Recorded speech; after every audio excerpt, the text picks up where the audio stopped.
set up. So you'll run your reference here, right? And this is the camera you'll be on. And that camera is facing the crowd. Erin's going to switch between. She's also going to switch between the presentation. And also, we're live right now, so you know. Okay, but otherwise, arrow keys. We're going to use what? Arrow keys? Down. Because I've screwed this up now. It's down or up, but I just use the space bar. It's a big. Just hit the space bar for next. But I'm going to be going back and forth. Then you have to use the arrows. Okay. Yeah. Because I've screwed that up. Yeah. If you want to go up, backslide, downside. Okay. All right. And then. So if anyone asks a question, we're going to use the mic. So we've got a second mic. Okay. So you might say, well, that's fine, but we'll use the mic for a question. Am I talking? Am I giving This is for you. No, we've got another mic. But this is what I'm talking into. And I hear that. Do I have to press something on it? We're live.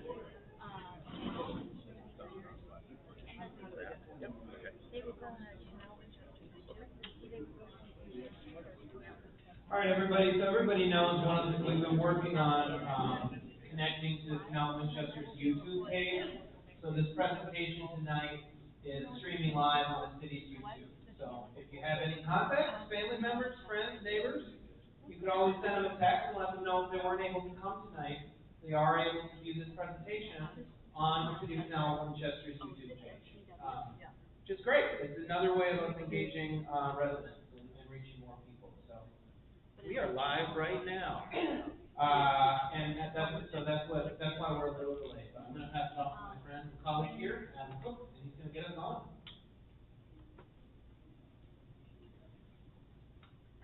All right.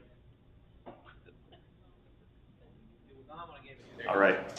Thank you, Paul. Good evening, everybody. It's nice to see so many faces, both new and familiar, tonight on such a beautiful evening here at Brewdog.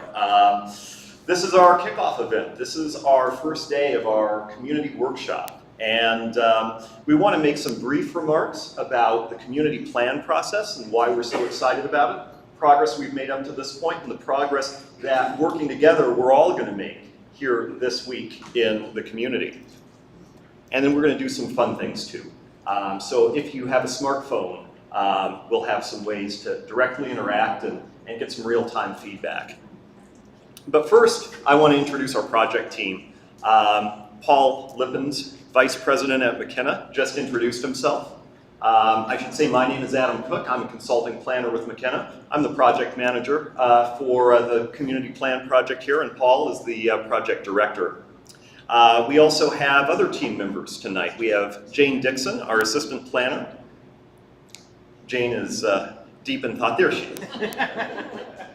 We have Erin Rain, who's our graphic designer. All of these beautiful boards that you see in our project brand and the stickers we have for you out front, Erin plays a really big role in that, and she's making sure our tech is running smoothly tonight.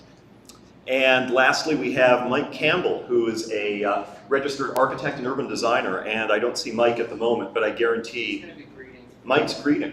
So you'll get to meet Mike before the evening's out, and Mike is also playing a big role in this process, and you'll see the magic that he can do with his markers and pens throughout the planning process. We also have some other team members who are going to be joining us throughout the week. So on this slide you can see Bob Gibbs, a big Gibbs Planning Group. Bob's a nationally renowned retail market analyst, and if you're here Thursday, Bob will be able to tell you a lot more about himself, and he'll be giving some real deep insights into the retail market here in Canal Winchester. Let's talk about the agenda really briefly. Our remarks, we're going to talk about the city yesterday and today, and actually the city tomorrow. Right, because we're planning for tomorrow. We're planning for the year 2040, or even the year 2050. We're going to go briefly over the purpose, the scope, the schedule of the community plan project. And then, like I said, we're going to do some fun things. We're going to do some visioning exercises that you can participate in with us in real time using a smartphone. And then we're going to get into something called a mental map, but I'll wait to explain that till the time is right. So the city yesterday, today, and tomorrow. This is one of the most in-touch communities, Canal Winchester, with its local history. Is that working there? With its local history of almost any community we've ever worked with. In many cases and many times we'll come and do a comp plan process or community plan process in a community, and we'll spend a little bit of time on the local history. But here, almost everybody to a person knows every single business, where it was, who owned it, who ran it. The stories are so rich and run so deep in this community. We don't need to spend a whole lot of time on history. But what I do want to do is draw your attention to what we call urban morphology. That's kind of a fancy term. But what it means is, it means the way cities are constructed, the way cities are put together. Because this is just one step in a process, of a very long timeline.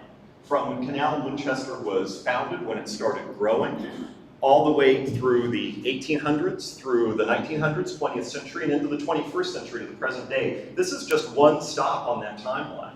What you're doing tonight, what we're doing together, is planning for the future. So if you think about that timeline extending now to your children, inheriting Canal Winchester, inheriting a beautiful place, a place that has a high quality of life, a place that people love to be. At some point this will be the distant past, and they'll look back and hopefully they'll say, wow, they'll tip their hat to us, that we did a good job handing them a community that they can cherish and love, and then do the same thing. So that's why it's important to just take a little step back and look, how communities grow. And in this case, Canal Winchester grew around transportation, right? Obviously, canal is in the name, we all know that. And it went from the canal running right down through the center of town, right across High Street there, where you have actually the brick canal boat, which is pretty interesting, all the way to the interurban era, where you still have your gorgeous interurban station, and the freight rail era as well. And then, of course, in the 20th century, the automobile era. But in those early years, from the 1850s to the 1910s, what you're seeing is how that street pattern grew, that street pattern that we see right in Old Town. And I'm going to get the hang of this, I promise. I'm going to blow that up. This is the 1870s map. This is 1876. And if you bear with me, what we can see here, may be a little bit hard with some of the contrast tonight, but what we see on this plat map, these are all the individual lots that existed in Old Town in 1876. And what you can see on here are blocks of color. And those blocks of color are what we call additions. So once upon a time, the original plat of Canal Winchester existed right around here, right on the area bordering where the canal was. And as the city grew, people did these additions. So you can see, if you come up here and look really closely, you can see names. So we've got,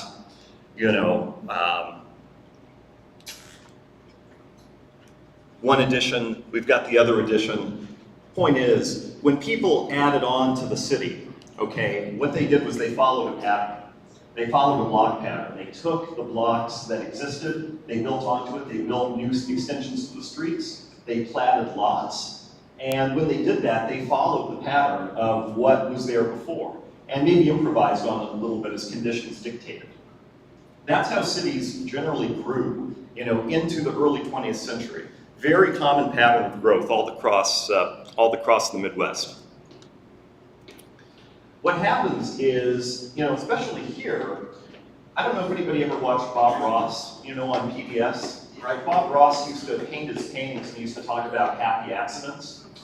You can't overly plan something like Canal Winchester. You can't overly plan Old Town. Part of what makes Old Town charming and cherished, right, are these little happy accidents. And so what you can see is, we have Waterloo Street that doesn't run exactly east-west. It runs on a slight angle.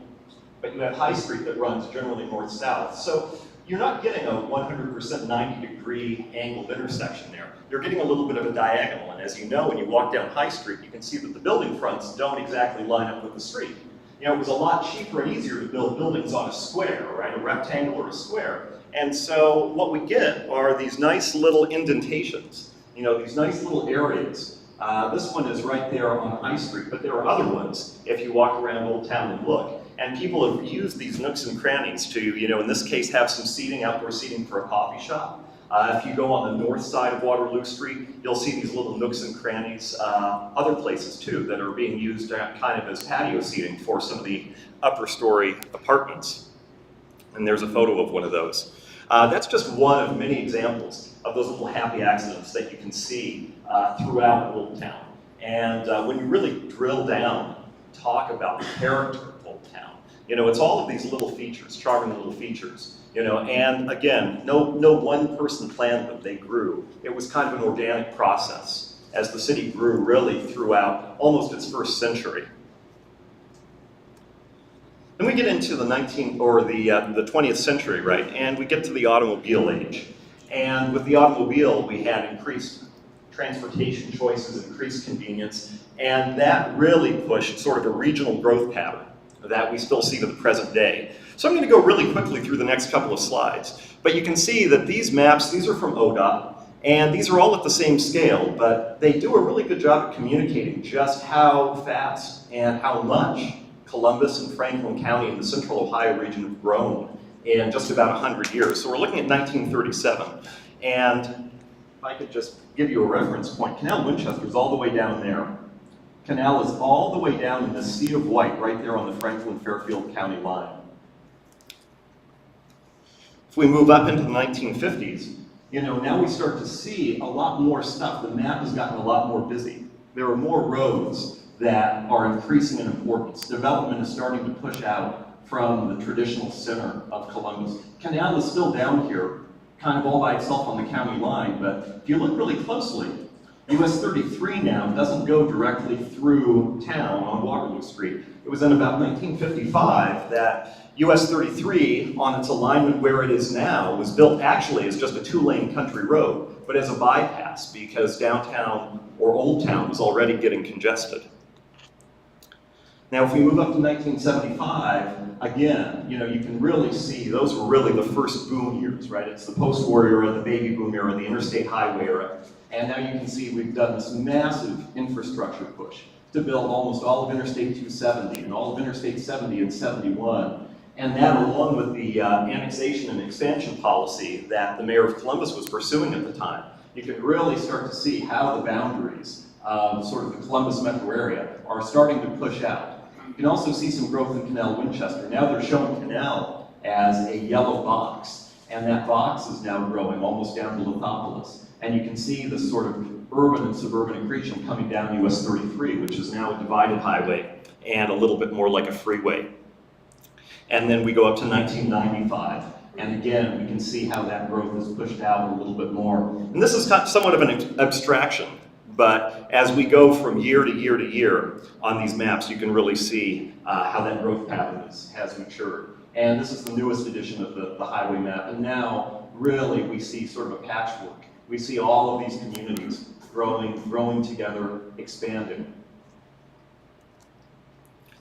Just to give you another perspective on things, this is 1953. This is an aerial photograph, and like I said, we can see that two-lane US 33 bypass. Again, a general country road. We can see that Canal Winchester itself really is confined to the area that we would pretty much call Old Town, maybe a few blocks on either side of it. McGill Park is right over here in an area that looks, you know, very much like, you know, bucolic rural setting.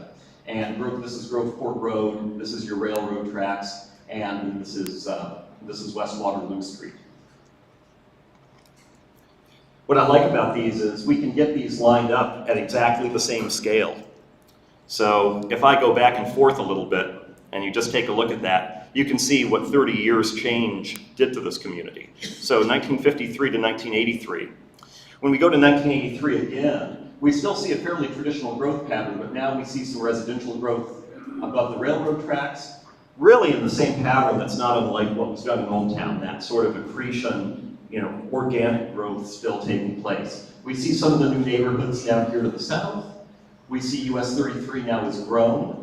It's a divided highway. There's an interchange there at Ginder Road, but of course the Ginder Road corridor for the most part is still open land. We do have the industrial park over here that had been developed in the 1970s and 1980s.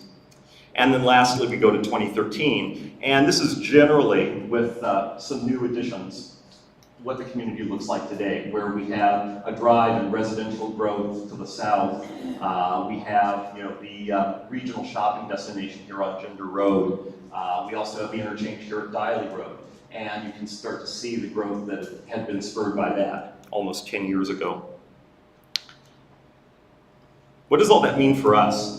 So we're working in a very complex environment, right? We're working in an environment that has many, many jurisdictional boundaries. You have a lot of different neighbors. We can see Violet Township, Bloom Township, Madison Township.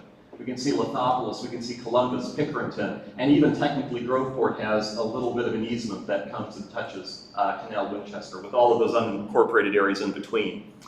They all have their own ideas for future land use. And what we want to make sure that we're doing is in an environment where property owners, if they touch in an unincorporated area, touch the boundary of one jurisdiction or potentially more than one jurisdiction, they have the option to annex their property into that jurisdiction and therefore, undertake the future land use policies that apply in that jurisdiction. So we kind of have to think about this really in a rapidly changing kind of multidimensional sense.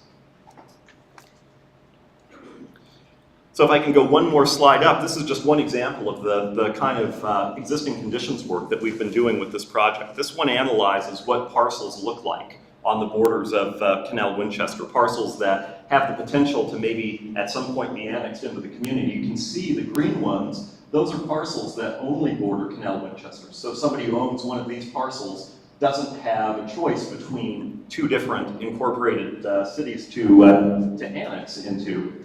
The pink parcels, however, border more than one city. So you can see up here, you've got parcels bordering Columbus and Canal Winchester. Here you've got some parcels bordering Canal Winchester and Pickerington.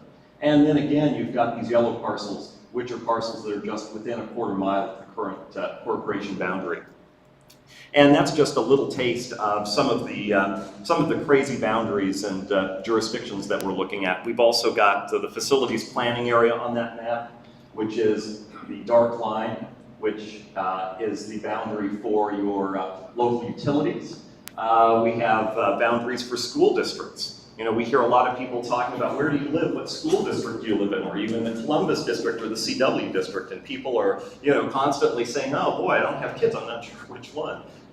There's a lot of complexity, and that makes it a fun and challenging project for us to do, but it also means there are going to be a lot of really interesting questions and points of discussion as we move through this process. And that kind of sets the stage. I don't want to take too much time up, and I want to give it over to Jane to talk a little bit more about Canal Winchester today. What does the community look like today? Thank you, Adam. So this is a perfect setup. As we looked at the past, let's talk a little bit about what the community looks like. You all know that you've grown immensely. You're growing faster than most of the state of Ohio, and in the last 12 years, your population has grown by 20%. You've added over 1,500 people to your community. This is not news. You might not know the exact numbers, but we're going to talk about what that means in terms of housing, services, how we think about these numbers going forward and planning for your future. In addition to your growth, which again is exponentially larger than the state of Ohio, which is averaging a 3% growth rate, the larger area around Canal is growing even faster.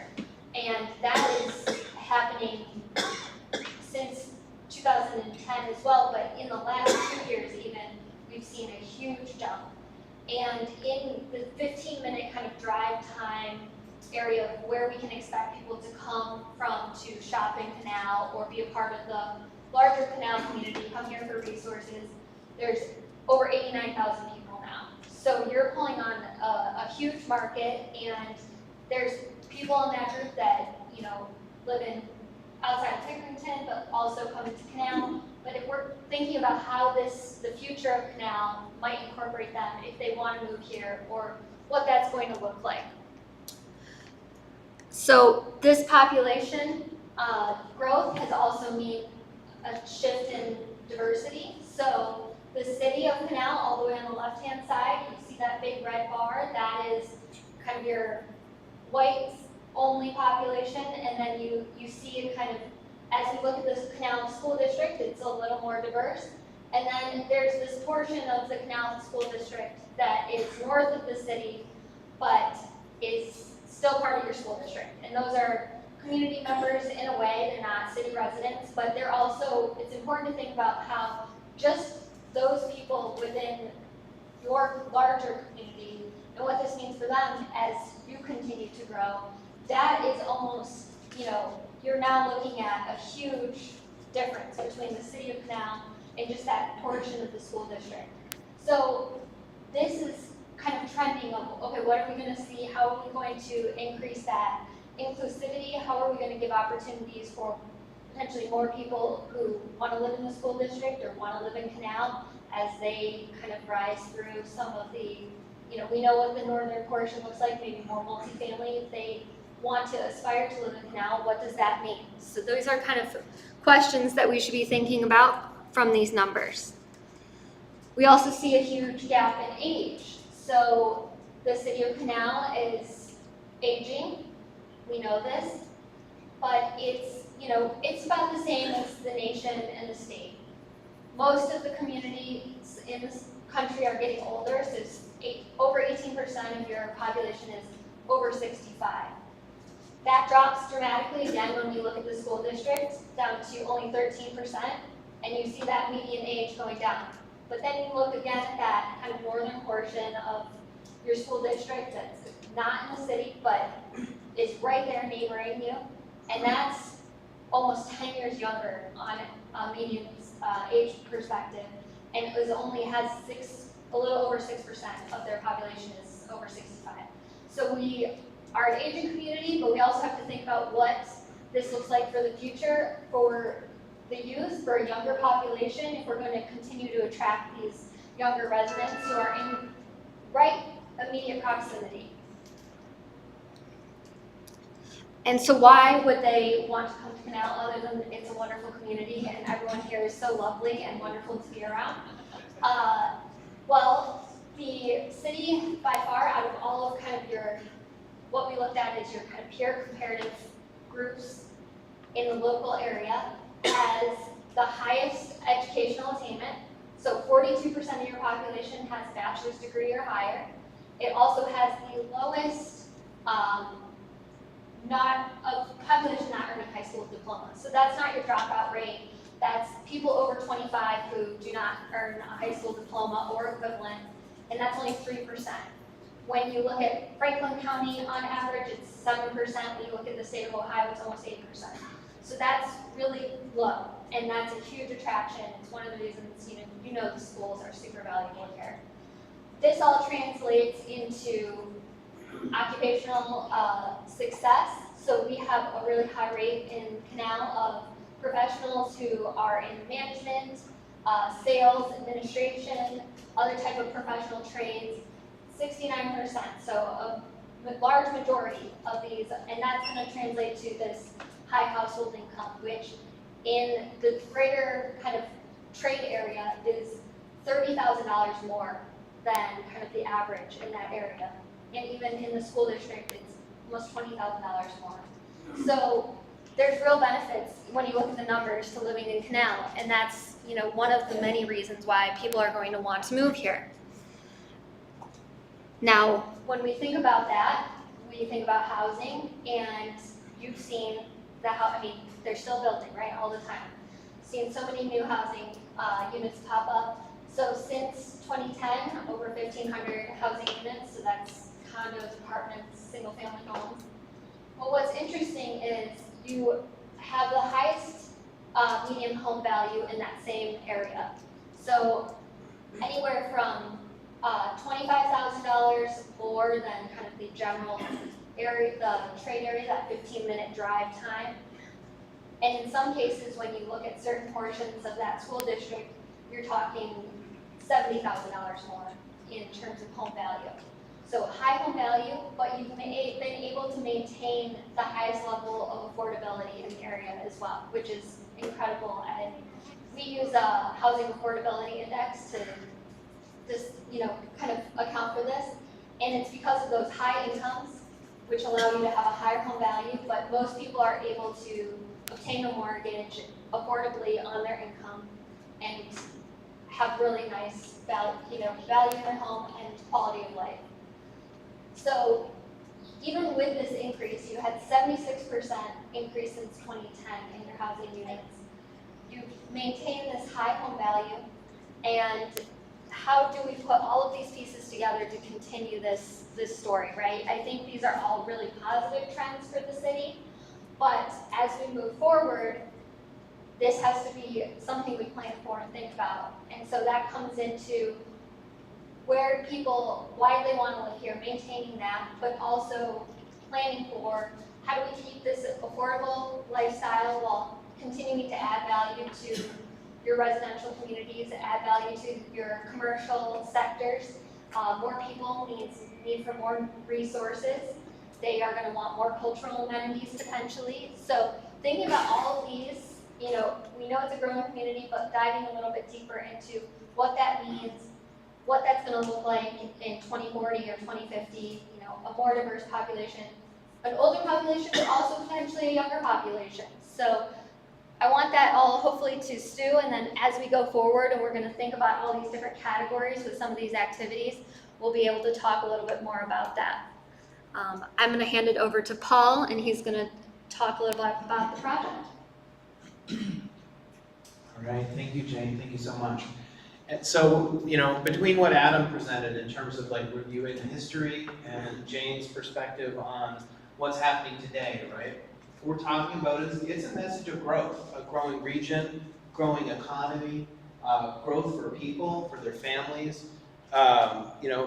This is exciting. It's exciting, but it's also something that communities that have a rich heritage, valuable history, we must work to preserve and protect the past as well, and to carry that through into the future. So one of the things that I kind of always say, or one of the messages I like to give is if there's something you love about your community, all the more reason to plan.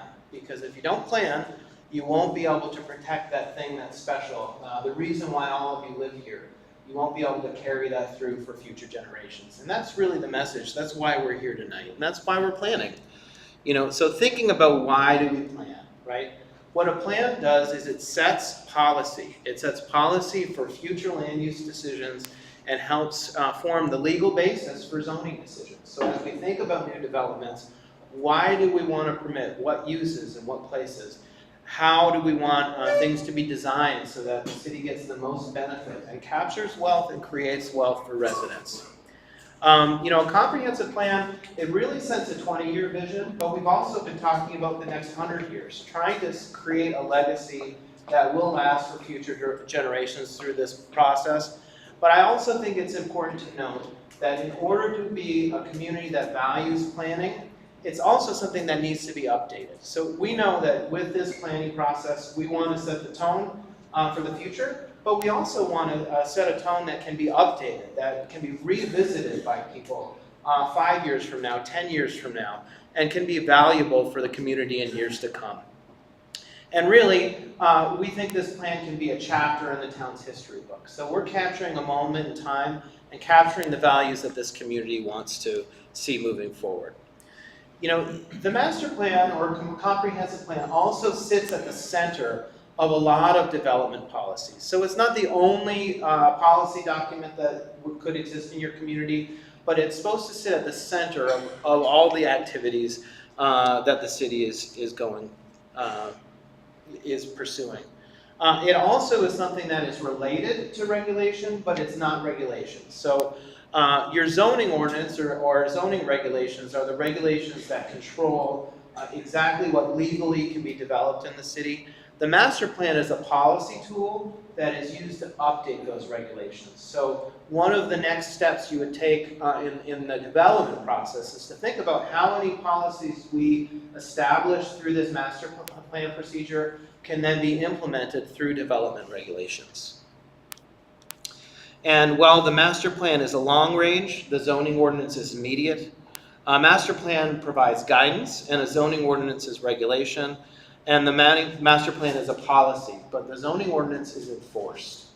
So really, before you can enforce regulations, before you can develop regulations that apply to new development, you really need to set a policy and have a comprehensive plan to move forward.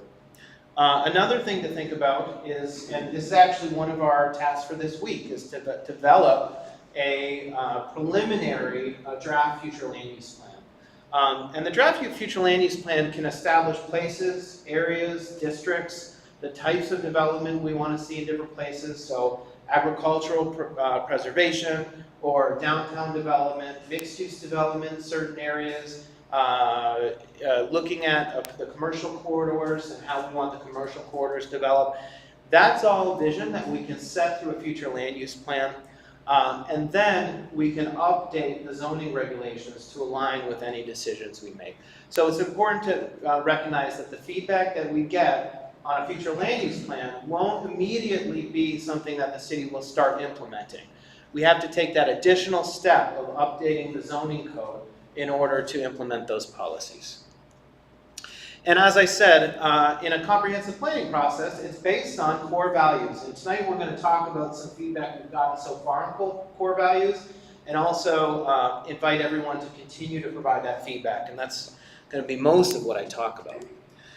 But I do think it's important to kind of let you know where we are in this process, right? So we've started with research and analysis. Jane and Adam talked a little bit about the research and analysis part of our project. But this project, the community workshop, this is really the first large public engagement event. Although we did, and I'm going to present a couple slides on some outreach we did at the Labor Day Festival and at the Blues and Rib Festival too. And we have more to come. So this is one spot in that outreach process, and we're going to use that to develop candidate goal and vision recommendations, preliminary future land use plan, and then start talking about implementation and how to get a plan that's ready for adoption. We've got a little bit of ways to go before we get there. But it's also important to recognize that even after the community adopts a plan, they still need to take action, and then there will be other phases of reviewing and updating that plan. Generally, this process is outlined to go 10 months. So we're about halfway through that process, maybe a third of the way through that process. Our goal is to have a plan to adopt in spring to summer of 2023. And a little bit on the schedule. This is the schedule for this week. We are on Tuesday, the 20th. This is our kickoff event. And each day this week, in the evenings, we're going to have a large event. And what we're going to be discussing about is the progress our team makes today. And really what this is about is feedback loops. So each day we're going to be taking input and learning more about the preferences from the community. And then we'll be sharing what we learned that day in the evening. And then the next day we're going to be working on what we hear, and then again sharing back. So each day is a feedback loop. And tonight we're going to talk a little bit about the work we did today, and then get additional feedback from everybody here, so that tomorrow we can start working where we ended today, and tomorrow night we'll kind of share the progress we made during that day. And so this is the larger schedule for this week. As you can see, we're at the kickoff event.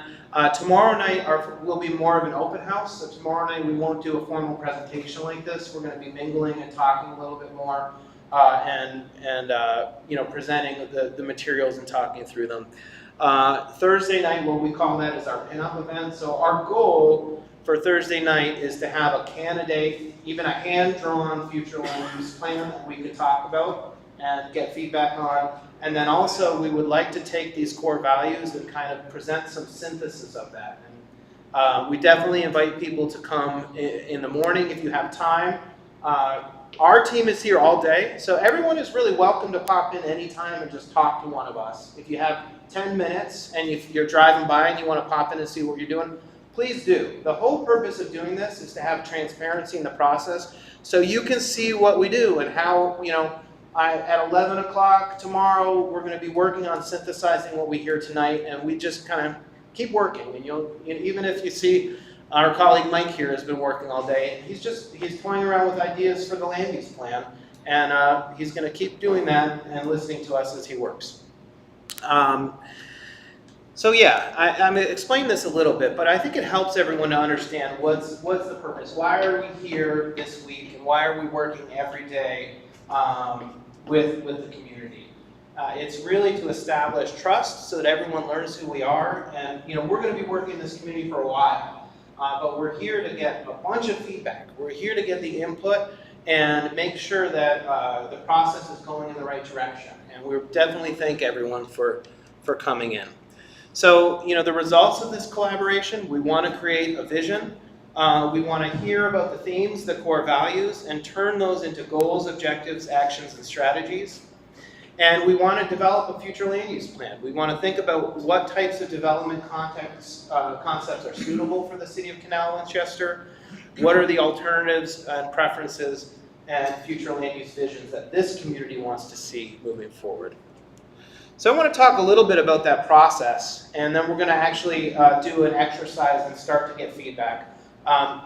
We will break. The last portion of the meeting tonight will be less formal than this, but we actually are going to do some interactive stuff in just a second. But I wanted to share this. So these core values here, these core values were established by the City of Canal Winchester, and they were concluded in what's called a request for proposals that the city put out to select, eventually my team to help, right? So what the city did is it said, we need specialists to come in and help add to our staff.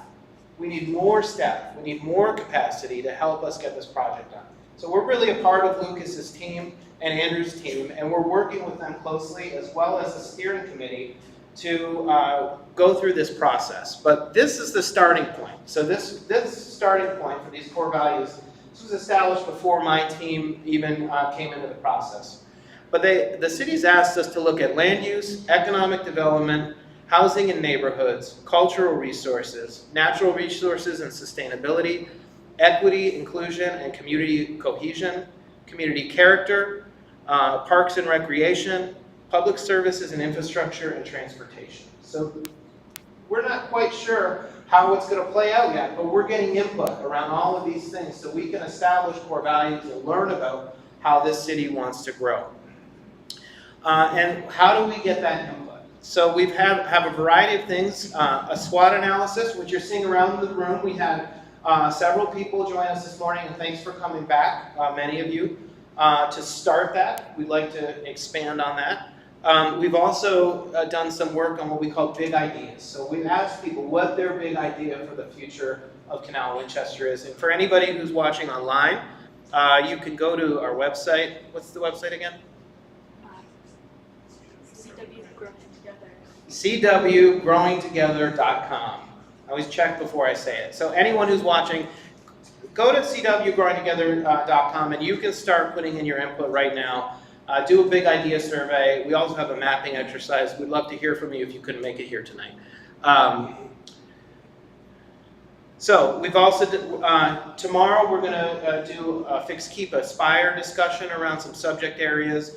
I just already mentioned that there are surveys online. We're also planning a mail survey. I believe it will be a mail survey.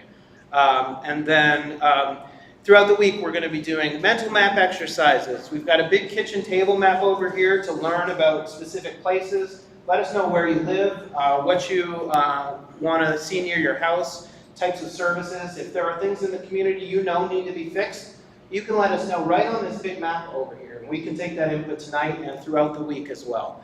And then, of course, we're going to be working on future land use mapping. We've got parcel maps that we're going to work on throughout the week as well.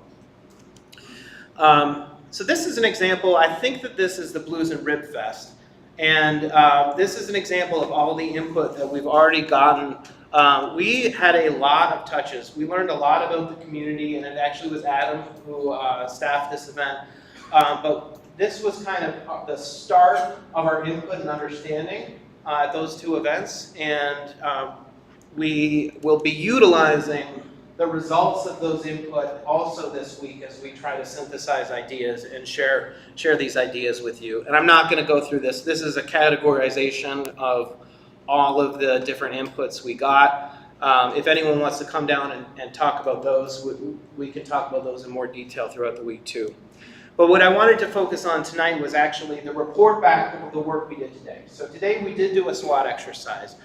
And what we did is for each of these core value areas, we went through with the participants this morning and we asked everyone to give us one strength, one weakness, one opportunity, and one threat for each of those areas that I listed, and you can see the boards are around the room. So just for example, for the category of land use, one of the strengths, and I'm not going to read all of them, but they are here to review and on the boards. Strength for land use was all of the historic areas identified. So we understand this community has a very in-depth relationship with its history, and that's something that should be incorporated in the land use plan. So I'm going to go a little quicker though. Well, example of a weakness for this community's land use was that there's no control over the border area, as Adam showed, that there's annexation issues at work. Opportunities, protecting open space in agricultural areas. And all of these are important. I'm just listing a few so everyone can get a sense of the type of feedback we're looking for. For threats, that the community hasn't followed a plan and possibly has been overdeveloped as a result of it. So, this plan could be a solution for some of the perceptions about how the community has developed. I'll do some examples for the core value of economic development. One of the strengths is the available workforce. There are a lot of workers in this region, and that helps to fuel the economy. One of the weaknesses was the lack of a strategic plan. Again, we're hearing about the need for planning, which is a good thing to hear when you're working on a plan. Opportunities, proximity to colleges and university. As Jane pointed out, the educational attainment in this region is very desirable for economic development. Threats, we heard a lot about NIMBYism. Does everybody know that term? It means not in my backyard. So the idea that growth might be good, but not close to me or where I live. And it's kind of a misnomer, right? I think that there are real impacts that need to be addressed with any development, and development has to happen according to a plan. But one of the things that a plan can do is it can create consensus amongst community members to grow in a specific way. So I think a planning process can help this idea of creating cohesion amongst community. And this actually came up a number of times. So examples of strengths and weaknesses and threats for housing and neighborhoods. Strengths, we see well-maintained, well-maintained, well-maintained, well-maintained. This community cares about how it looks, and people maintain their properties. That is tremendous strength to neighborhoods. But a weakness, we also heard multiple times, lack of affordability, lack of diversity in housing types. Opportunities, encouraging density, encouraging a mix of housing types. And then threats, rising costs for starter homes. Again, a lot of these are asking for ways to address affordability, ways to address new housing types. What did we hear about in relation to cultural resources? Strengths. Again, the active historical society, having a community that understands the importance of its legacy and history. Weaknesses, lack of an art center. I mean, they're an organization that provides a place and methods for appreciating the arts. Opportunities, creating more public engagement and events, and we did hear a lot about the importance of engaging the community in a variety of factors. And then threats. So one of the threats that was mentioned is that Canal Winchester can be seen or perceived as being unwelcoming to diverse populations, and we heard about that in the equity category as well. So having equity and diversity as a goal is important to future growth. Natural resources and sustainability. So Tree City, USA. There are a lot of beautiful trees and greenery in the community, and that is absolutely a strength. Not just to humans, but to animals in the biosphere as well. Weaknesses.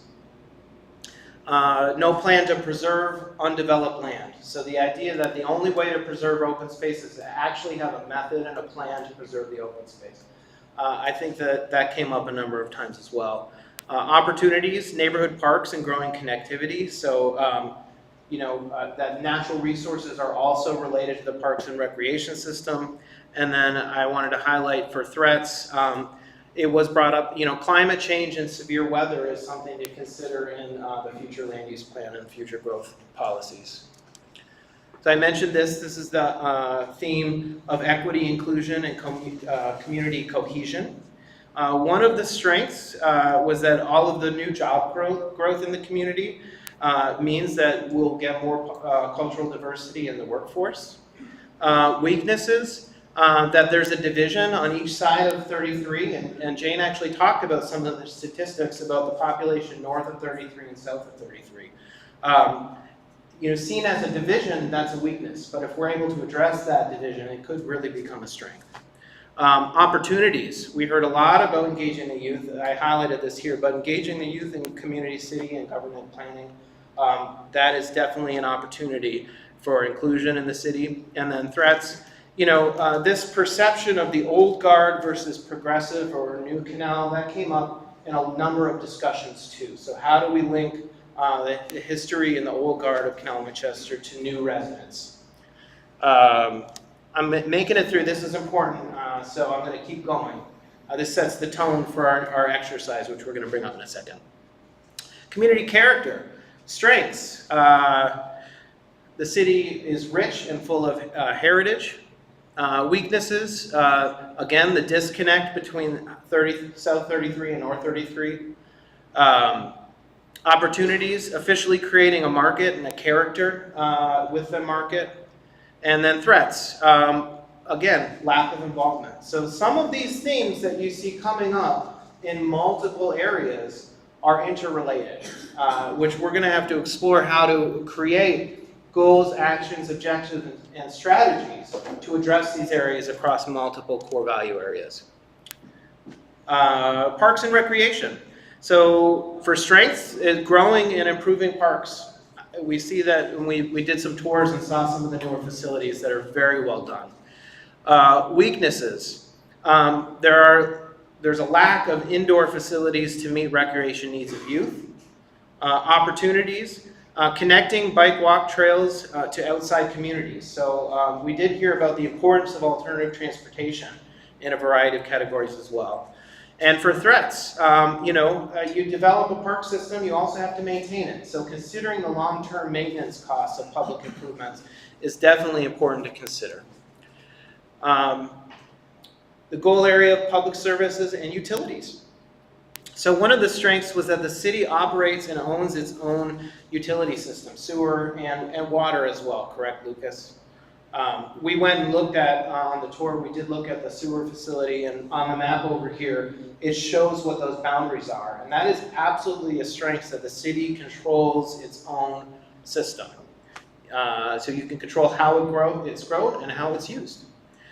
Weaknesses, lack of compost pickup outside of the fall. So I actually highlighted this one because I wanted to point out there is nothing too small. And I know that sometimes people come to a meeting or the one thing they want is to know, I would like my compost picked up. And we take comments like that too. So anything you come and would like to share with us, we're here to listen, and we want to find the right place in the plan for the big ideas and also the ideas that just reflect your daily lives, like compost pickup. We all know that's an issue, right? Opportunities, controlling growth with utility access. Again, because the city controls the utilities, you can control where and how they're used. And then threats.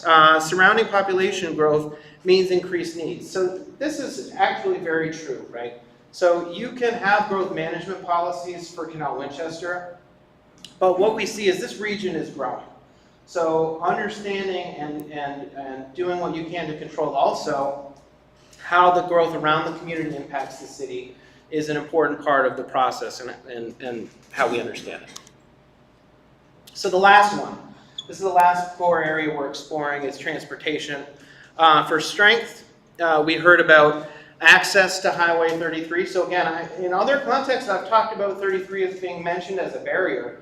We all know it's actually a strength. So the proximity of this community to 33 is a huge strength. The question is, how do we utilize it so that it's, the impacts are realized or the benefits are realized and the impacts are mitigated.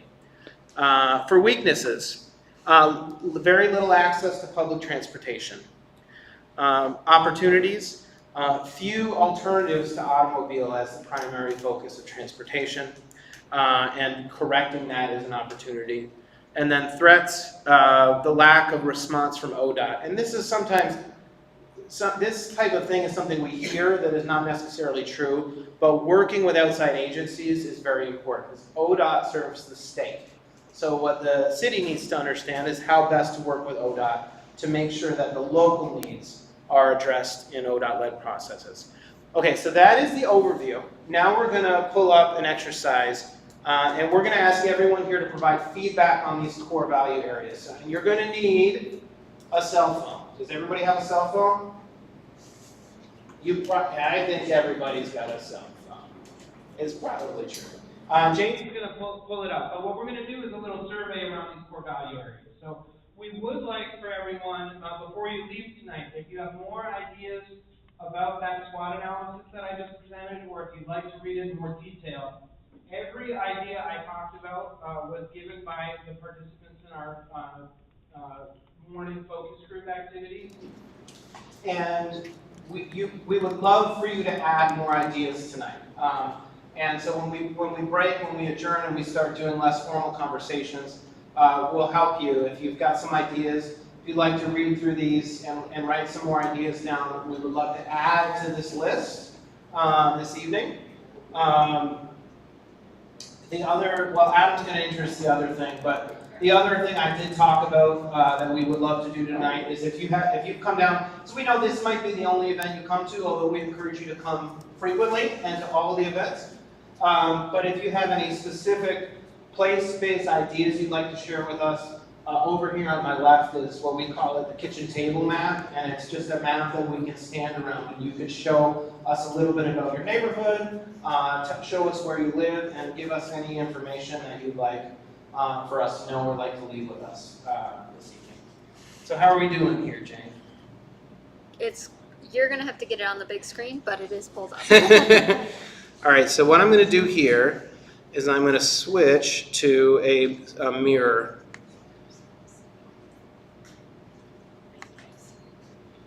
And I hope I think that will work. We're going to duplicate displays, right? And we're going to keep the changes. And then it worked, right? Yep.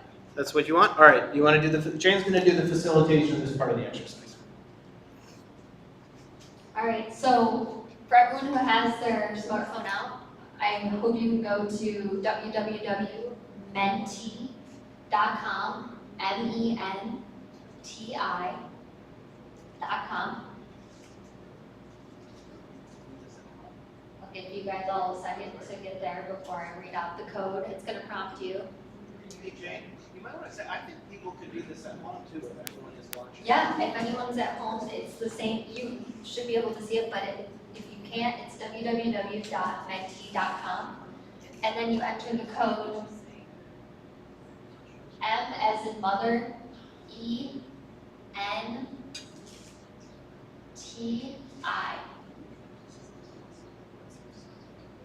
And then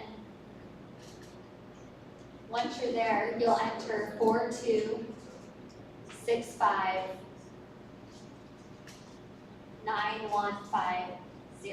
And I'll read that again because I know I went fast. Looks like someone's there. All right, we're getting feedback. And again, that code is 42659-150.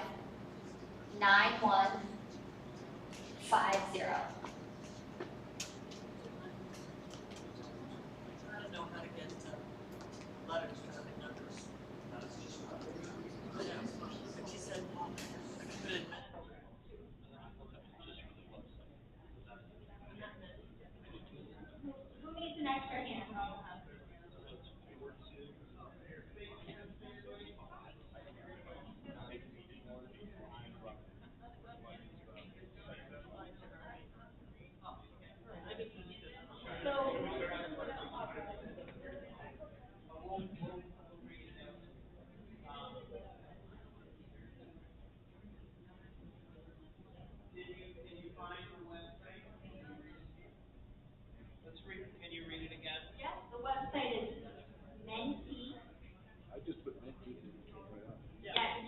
Google Menti, it will also come up, but MENTI.com.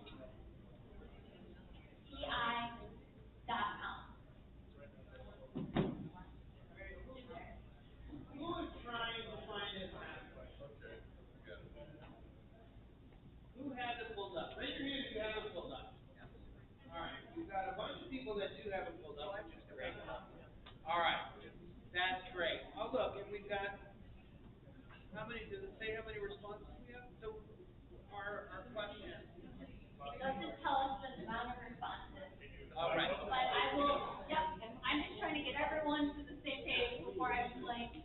But I know a lot of you are already there, so what we're asking you to do is we're gonna go through every core value we just talked about, and you're going to rate it on a 1 to 5 scale. So 5 being more important, 1 being less important to you. And from there, we'll be able to measure these 10 core value categories to understand the level of importance and attention that the community wants to see. So this is gonna be the first step. We're gonna go through all 10. You don't, it's not a, zero-sum game, so you can rate them all 5 if that's how you feel, or you can rate them all 1. Does everyone feel like they understand that at least? Okay, awesome. So who is still, who hasn't answered the land use question yet? Oh, you've been waiting for us to grade each one, step 1, we'll have a grading. Grade that one and it will tell you to wait until I go to the next one. So the first question is land use, sorry. Yes.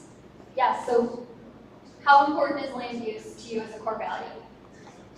I think most everyone is probably waiting for us to go to the next screen. It's very important. We'll get the rest of everyone, we'll look at that, but for right now we're at 4.5.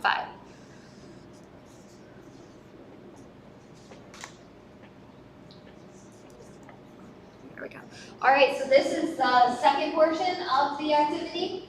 And this is, again, we're gonna go through all 10 categories, but for land use, give us one term or a couple of words of what is most important to you about land use. And we're gonna come up with a word cloud and see what people say. So you have a 25 character limit, it will tell you, try to think of it succinctly about, yep, green space, perfect, preservation, planned.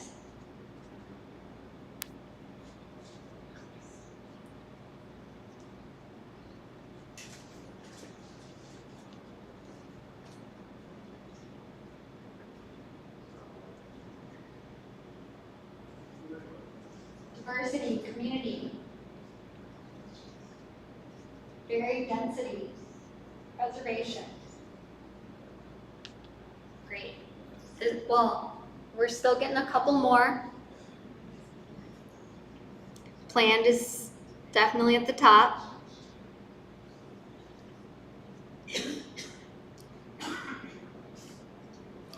All right, good planning. I will let anyone finish up. You guys can still go, but in the interest of time, I'm going to keep us moving.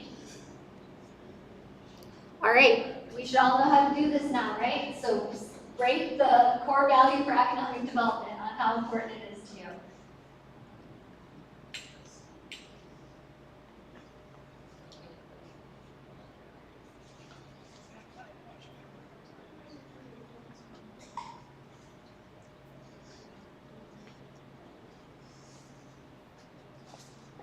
All right. Still getting a few in, but it looks like 3.9, a little less than land use.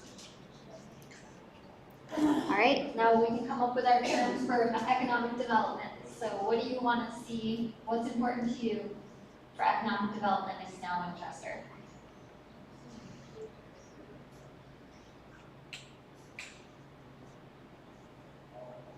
Jobs, yes.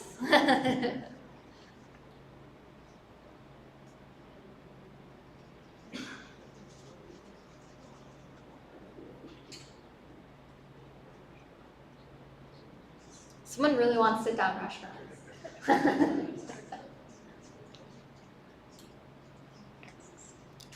Technology, healthcare, retail, diverse industries. So these are all great points, and these are great starting points to talk about. How do we create these? How do we get diverse industries? How do we get sustainability and jobs? All right. I know we're still going, but I think we can move on. Parks and Recreation. Let's rank this one.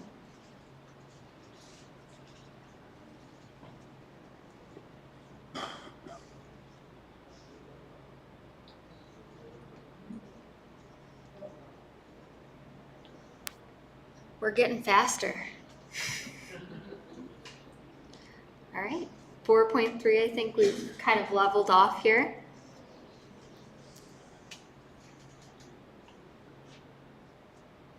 What is most important for the parks, for recreation opportunities?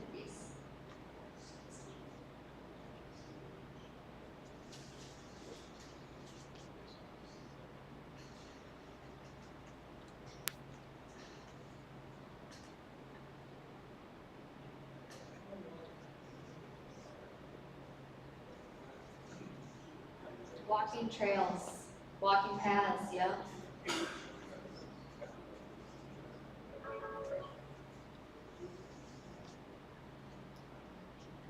Bike paths, trees and bike paths, like try to fit it all in there.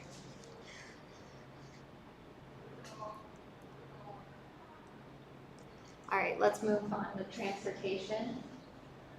How important is this core value? If anyone has questions or wants to discuss, just shout it out. Doesn't have to be a one side, yeah.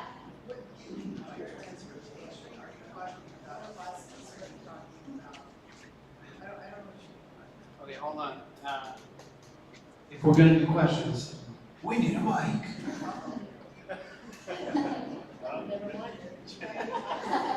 Oh, no, we need the other mic. I said, I need to know a better definition of what you mean by transportation. Are you talking about shuttles in town? Are you talking about a bus route? Are you talking about just cars? We have a lot of golf carts right now, so I don't know where you're going with that. I think, at least for this portion of it, think about it holistically, you know, as a community, transportation and the ability to be connected, car, shuttle, golf cart, how, parking, how does that all measure into how important is this in the large scale of the canal? And then we'll get to that second portion, as you know, no surprises, where you can tell us no golf carts or whatever it may be.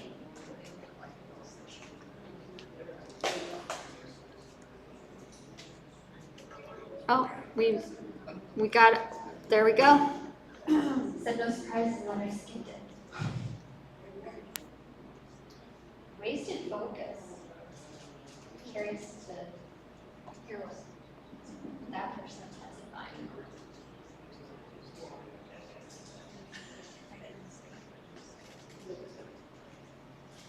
Alright, accessible, avoid congestion, safety.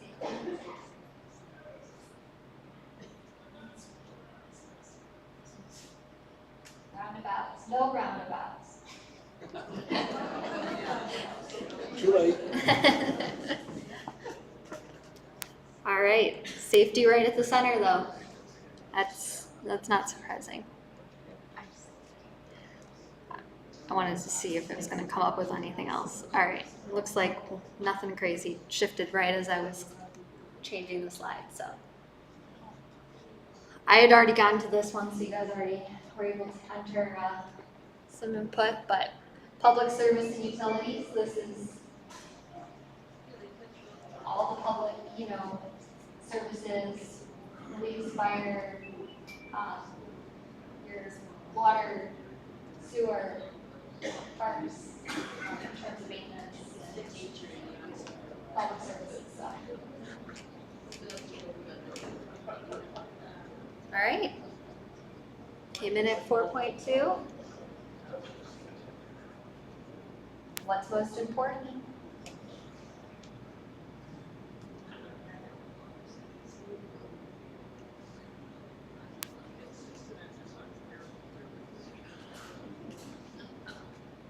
reliability, self-sufficiency, quality, fast response. There's recycling and composting again, good.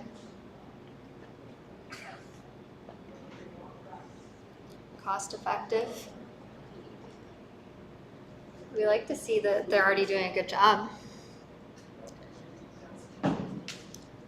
Right, reliability is kind of at the center there. Quality. I think we can move on. Equity, inclusion, and community cohesion.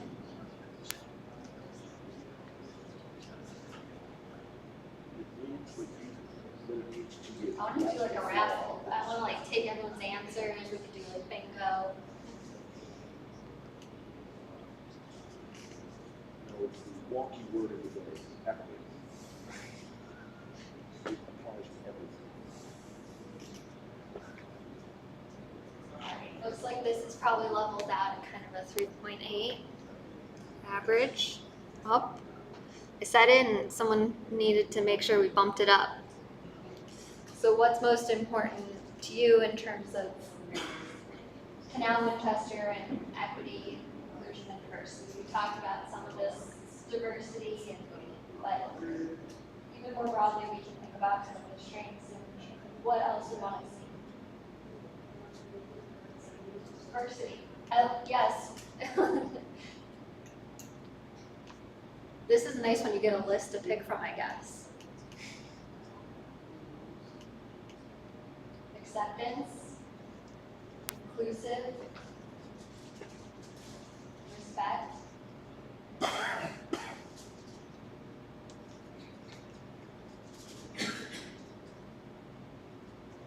everyone has a place, transparent policymaking. Okay, let's move on. I think this is pretty much shuffled out. It keeps reorganizing itself, but building communities in their community again. All right, so to natural resources and sustainability.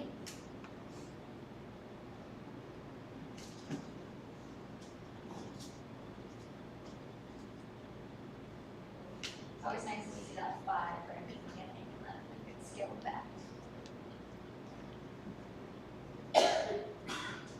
All right, I think we can safely say 4.3 is where we've leveled out for this one. All right, you guys know the drill. What's most important in terms of natural resources and sustainability?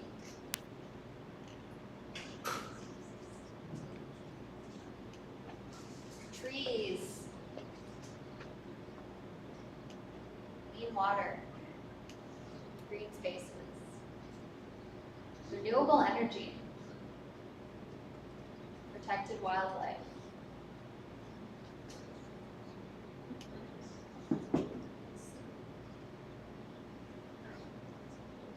heirloom property,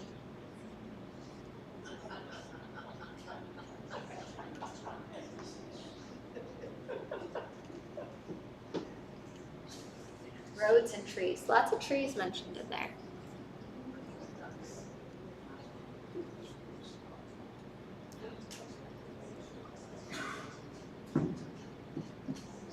Children's future, electric cars. All right. Only a couple more to go. Cultural resources. Let's rank that one.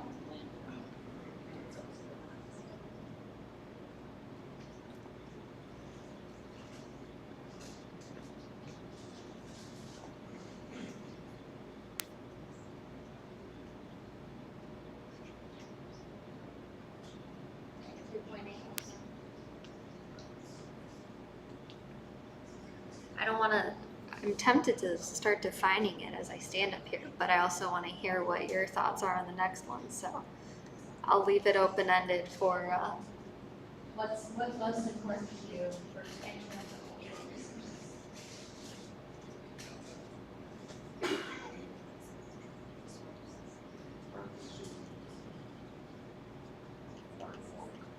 Art, variety, Square peg round hole.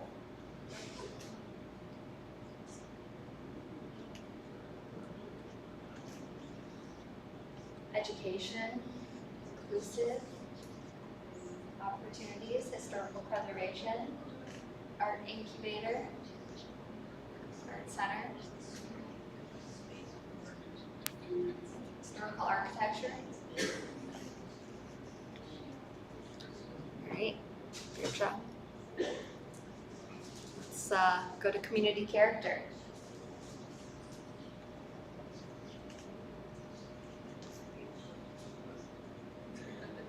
Could you elaborate a little bit on what you mean by that? Community character could mean a variety of things, in terms of kind of the architectural feature or the layout of the town. It could be more cultural, you know, regarding like friendliness and your kind of your neighborhood aspect. Architecture and friendliness are apples and oranges. Well, I think that all goes into shaping community character, right? It's, you know, it's not one simple thing. It is kind of this holistic, what makes Canal Winchester, Canal Winchester? That's how what I would ask myself, kind of maybe for the next portion. But when you think about what defines Canal Winchester as its unique place, that's kind of the core value. Looks like we probably have got almost everyone. And here's your chance to decide what that means to you.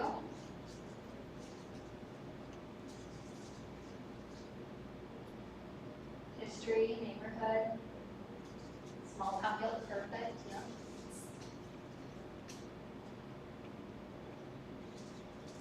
So you all knew what it was.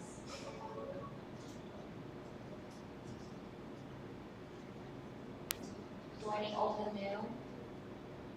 Good characters. I think we heard that one earlier. I like that one.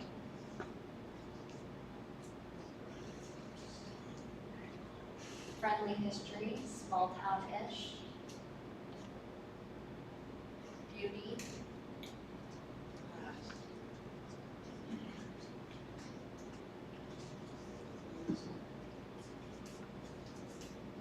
Respect, inclusive. Consistency. All right, I haven't been counting, so we'll see how many. I think this might be the second to last one, so this next one might be the last one. All right, let's see. Housing and neighborhoods. Strong side right off the bat.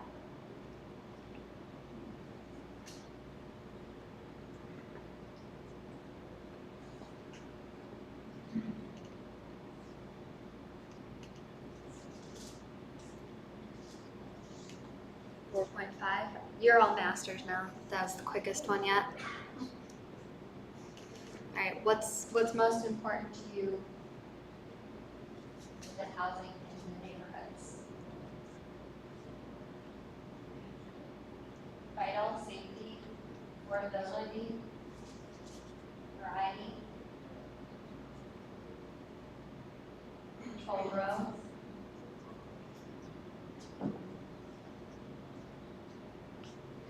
Affordability, options for all incomes,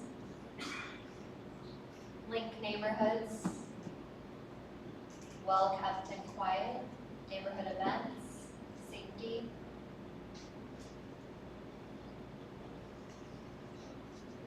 fewer new builds, availability,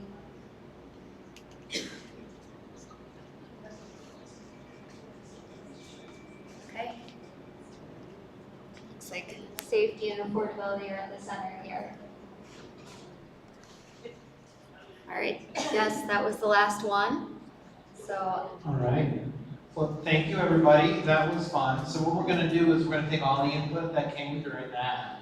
We'll be discussing it tomorrow as we work to synthesize the core value statements and formulate goals, objectives, vision, and strategy, which we're going to be working on over the next several days.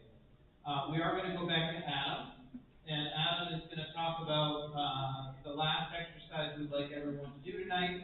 And then, of course, after we break from this part of the evening, which is more formal presentation, Adam's gonna present an activity that everyone can do right where you're sitting. So we're gonna bring some feedback materials out and ask everybody to, well, I'm not gonna reveal it. Adam's gonna talk about what we're gonna ask you to do. But then, as I mentioned too, if anyone would like to take a deeper dive or chat with anyone on our team about the SWOT analysis that we talked about, and provide additional feedback on strengths, weaknesses, opportunities, and threats, we'd like to take your ideas too and add them into some of the things that we discussed this morning. And then, gather around the kitchen table with us. Tell us about where you live. Tell us about your neighborhood. Tell us about what you'd like to see addressed in the city. Adam, wait, we gotta pull you up over here. Sorry. Oh, nope, we're there. All right, sorry. Thanks, Paul. And I think now that I've figured out how to use a microphone for a change, one of the things that I should have done at the very beginning, I want to ask anyone here who's on our steering committee to just raise their hand and give a wave. Yeah, everybody else give them a round of applause. They have done a hero's work getting us to this point. They are really the ambassadors for this plan. They have done so much work between just the events we've done to this point, running around on their weekends for Blues and Root Fest, for Labor Day, helping us set up the booths, helping us engage so many people in these conversations. They really are an integral part, and they have done so much work behind the scenes. I know many of you were encouraged to come here by a friend or a family member who's on the steering committee. Many of you.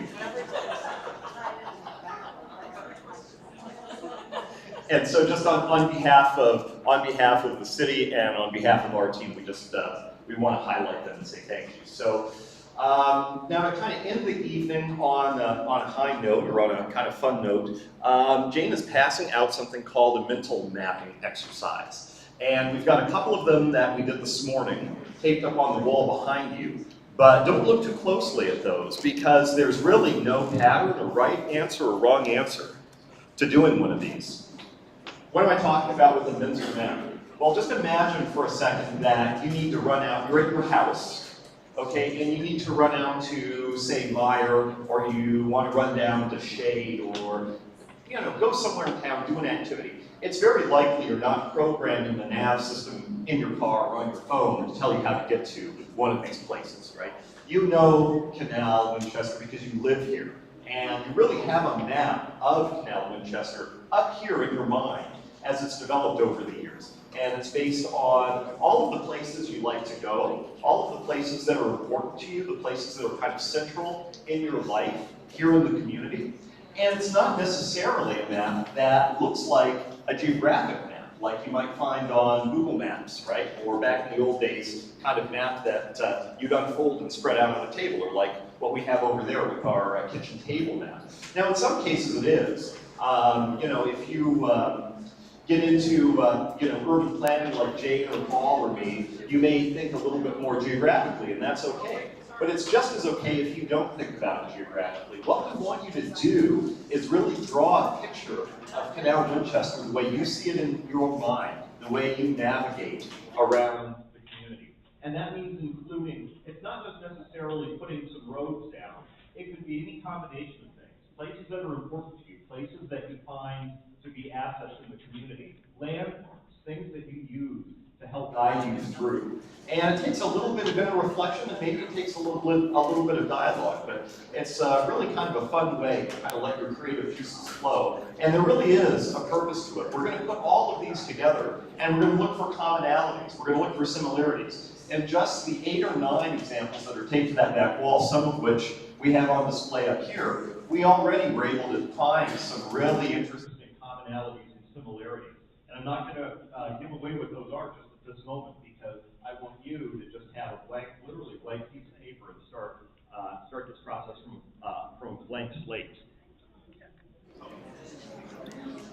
And last but not least, We're getting into a little bit more of a networking, casual, informal part of the evening. I also wanted to let you know we have a really great project library that we've put together, both from our personal libraries of books just on cities more generally, to really every planning document from at least the last 20 years, and some going back further, that has to do with Canal Winchester, thanks to the city and some of our steering committee members donating them to this process and this project. And we also have pretty much every regional plan that would have an impact on Canal Winchester. So, you know, we don't expect you to digest it all, but it is back there, and it is a fun resource to have on site here to browse through. And then lastly, we have one of those boards back there, because what's your big idea for Canal Winchester?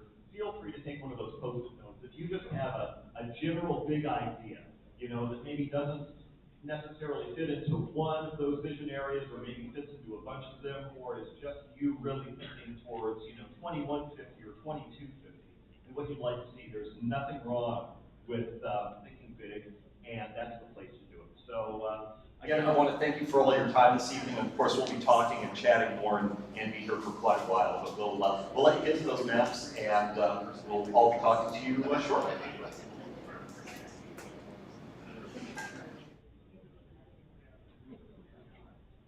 Thank you, everybody. For those of you watching at home, come visit us here in person tomorrow night or on Thursday night. And for those of you here in person tonight, we will try to schedule a report back at some time tomorrow. Tomorrow is an open house, so it will be not a presentation like this stream, but I think we will try to stream a portion of tomorrow night's open house so that at least members community members who are not able to make it here at least can see a little bit of the activity that's going on tomorrow. So I think for those of you here in person, we'd love to continue the conversation. For those of you watching at home, we're going to end the broadcast, and we'll see you tomorrow. Feel free to pop in during the day, too, and visit us. Tomorrow morning at 9 a.m., we're going to be working on another focus group, and we're looking at synthesis on goals and vision, correct? We're going to do a goals and vision workshop in the morning. Yes. And we're going to do our focus groups all afternoon. Tomorrow morning is a Goals and Visions workshop till noon. And then in the afternoon, we have a series of focus groups. All of this information is available online on the website, cwgrowingtogether.com. All right, thanks everybody, appreciate it. Signing off.